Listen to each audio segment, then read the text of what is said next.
All right, it is that time, 5:15 here on Armen Levack. Joe B here filling in for Armen Williams. We are joined, of course, as we are every Monday at 5:15 by ESPN's Herm Edwards. Coach, yesterday I saw some things, what I've seen all week, or all season long, I should say, from Odell Beckham Jr. He made a couple catches that just have you wowed. How good can this guy be going? Is he the next great wide receiver in the NFL, Coach? Oh, great. That's a big word, great. I think he has a lot of potential. I say I'm calling guys great and all that stuff. That's not for me to say. I know he's a fabulous athlete, tremendous ball skills and ball talent as far as how he goes after the ball. He's a hand catcher, great body control. I think he has a great upside. We'll have to see as this continues to play out. I mean, his first year. We'll see 3 or 4 years from now. We'll be talking about this guy, hopefully, in the light that you just mentioned. But you got to do it first. Coach, when you look at Odell Beckham Jr. and of course we brought this up, the injuries on the team, and I've heard a lot of local people go back and forth a million times. Is there any way Tom Coughlin stays? Because I look at this year and I go, what if? And I almost think it's unfair if the guy loses his gig based on what happened this season. That's not up to me to decide, and I don't really make decisions or even like to talk about coaches, whether they're going to stay or go. I look at that job. I sat in that seat. I have much respect for all these coaches that are in the game of football that are trying to coach teams. That's not my pay grade. I don't get a say on that one. I just think he's done a marvelous job over the history of his career there with the Giants. They've got a fantastic organization. It starts obviously with ownership. And whatever they decide to do, I know Coach Coughlin will be involved in that decision. So we'll just have to wait and see. Coach, when I look at this Giants team and I look at the injuries that Levack talked about, and I look at OBJ as we talked about, and some of the younger pieces on this team, fully healthy, I don't see why this team can't necessarily contend next season and take a big step up from where they are where they are this year. Do you see the same thing, or am I just out of my mind here? No, I mean, we see that every year. We see teams that have down seasons, and a lot of that has to do sometimes with injury. And these guys come back the following year, and they can change the course of their season. And I think when you look at most teams, you can go back and look at 5 or 6 games and say, hey, those are the games that got away from us. I do know this. They've got a quarterback that has won a lot of big games. He's been inconsistent, though. Last 3 or 4 years, he's been very inconsistent. I think he's in a new offense that I think will help him. As you said, he has some guys around him that can help him, especially at the skills position. I think they still they have a runner in Williams. Jennings is coming off the injury. He's been in and out of lineup. I like both those guys. Defensively, I think they've got a few pieces over there. They continue to have to build. So, yeah, this team can turn its season around in 1 year. There's no doubt about that. It's Armen Levack, Joe B here, filling in for Armen Williams, talking to Herm Edwards, as we do every Monday at 5:15, brought to you by McLean Food Service.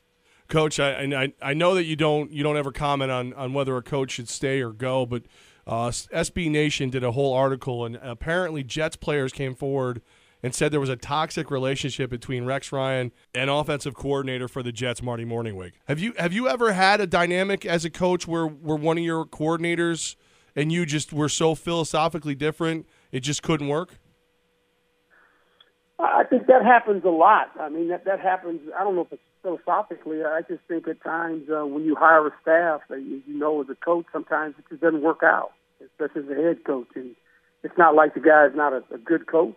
It's just a matter of fact that it just doesn't work out. And you see staff change all the time. Most of the guys, when they leave, they have a better opportunity maybe to go somewhere else and be a head coach. So, I just think this. You're going to hear a lot of things when teams aren't winning. And I don't get into all that, what players are saying and what this guy's saying. When you're winning, you don't hear a whole lot. When you're losing, there's always different stories that come out, and I don't pay a whole lot of attention to them. Coach, there was one part about that article that kind of spoke to philosophic coaching, what you do as a head coach, how you manage your coaches. I wanted to ask you about. It was said in that article that Rex Ryan wanted to run ground and pound and tried to get Marty Morningwig to run ground and pound, and the offensive coordinator refused and wanted to throw the ball more. As a head coach, when you look at your offensive coordinator, defensive coordinator, how much room do you give those guys to kind of, do their own thing and do what you want and do what they want, and how much do you have to step in and say, no, I'm the head coach, we're going to do it my way? Well, I think there's a conversation, and obviously your philosophy comes before anybody else's, and this is what you have to make sure everyone knows, whether it's coordinators or assistant coaches, how you're going to coach your football team, what you believe in on offense, defense, and special teams. And then from there, I think what you find out is the players that you have. What type of players do you have, and you build your philosophy and your system off of that. I mean, at times you have a certain way you want to play, but the design of what you asking players to do might not fit their skill set, so you have to be able to change. And I think the coaches that are able to do that obviously have more success than the ones that get ear-holed and say, well, this is the way it is. I need these players to do this, and if they can't function in this, I'm going to get some more players. Well, the problem you have is you're not going to always get the exact number of players you'd like to fit in your system, so your system has to be a little bit has to have flexibility in it. Coach, when I look at the Bills' remaining schedule, tough loss to Denver yesterday. At what point do you start looking at that quarterback position and go, okay, now I got to see what I got in E.J. Manuel? Is it this week? Is it next week? Or do you just keep rolling with Kyle Orton and try to get every W you can get? Well, they're 7-6, so I don't know why you're testing anything now. You got Green Bay coming up at home, and then you got to go on the road for 2, and you're trying to get to 10. I mean, who gives you the best chance to win 10 games? And I think that's got to be the mindset. And, they played a pretty good game against, obviously, Denver yesterday. And, the big interception in the red zone, you get no points out of that. Maybe if you get some points out of that, this game might be a little bit different. But the turnovers were a factor in this game. You turn it over 3 times. And then you commit 11 fouls for almost 100 yards. And you're not able to run the ball that well. But third down, they were very good. They were 56%.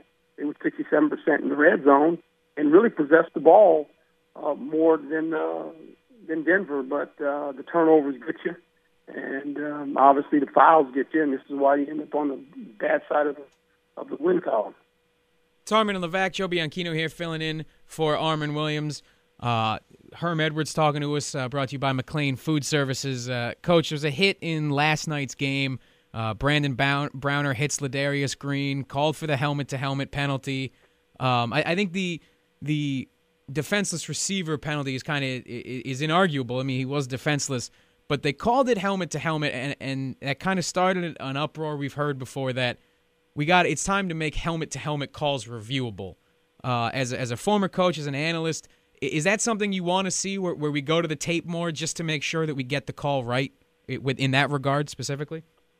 Yeah, you'd like to, and I think that will be up for discussion when the competition committee gets together when the season ends. And I think this is what's great about our league. They understand that these officials are under a lot of scrutiny, and we all can do their job better than them. I understand that.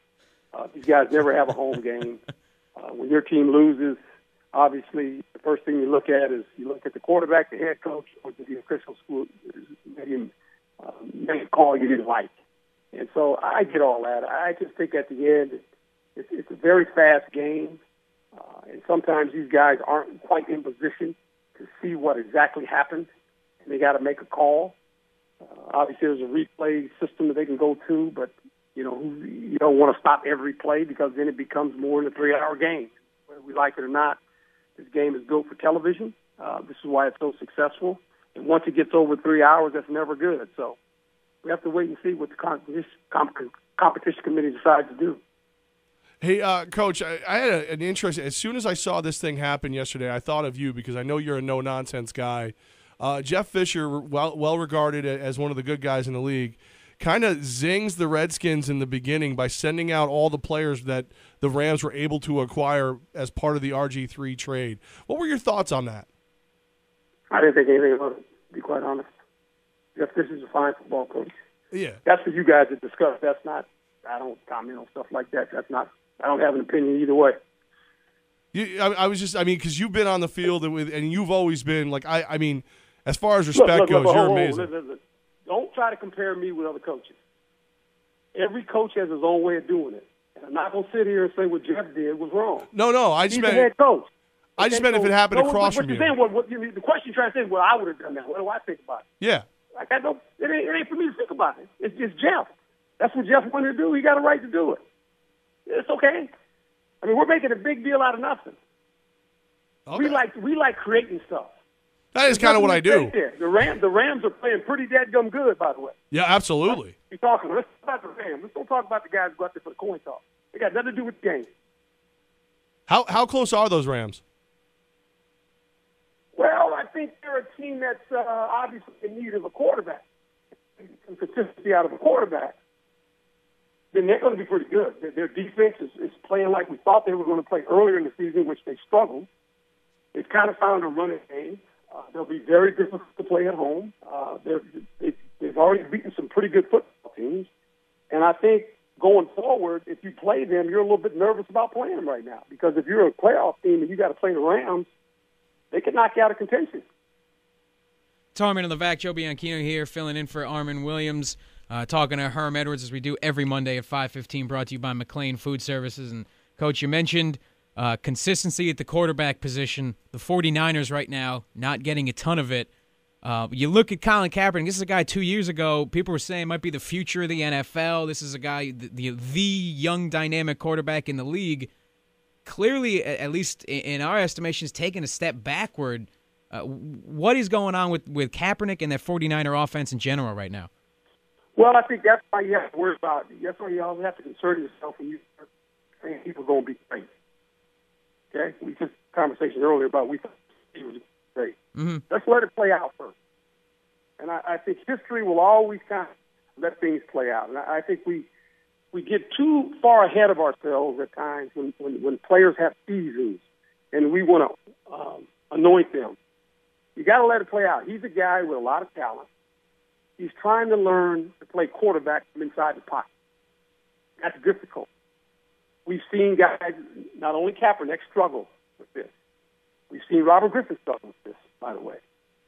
We've seen at times Cam Newton struggle with this. So I just think that when we anoint guys, we have to be careful we anoint them too fast. This is about volume. It's about how you continue to play. Your career starts, and then in the middle of it, where are you at? And I think he's a guy right now that is struggling playing inside the pocket. And you see it every week. It's very difficult at times for him to play there because he's not comfortable in the pocket. And so I think we watched him his first year. He lit up the league a lot with his legs, a lot with his ability to get outside the pocket like Robert Griffin did. And now he's struggling a little bit more inside the pocket. Do I think he has talent? He has wonderful talent. Can he learn it? I think he can learn it. But he's struggling right now. All right, that is Herm Edwards joining us every Monday at 5:15, just dropping knowledge. Thank you so much, Coach. We really appreciate you coming on with us again. My pleasure, man. Talk to you guys next week.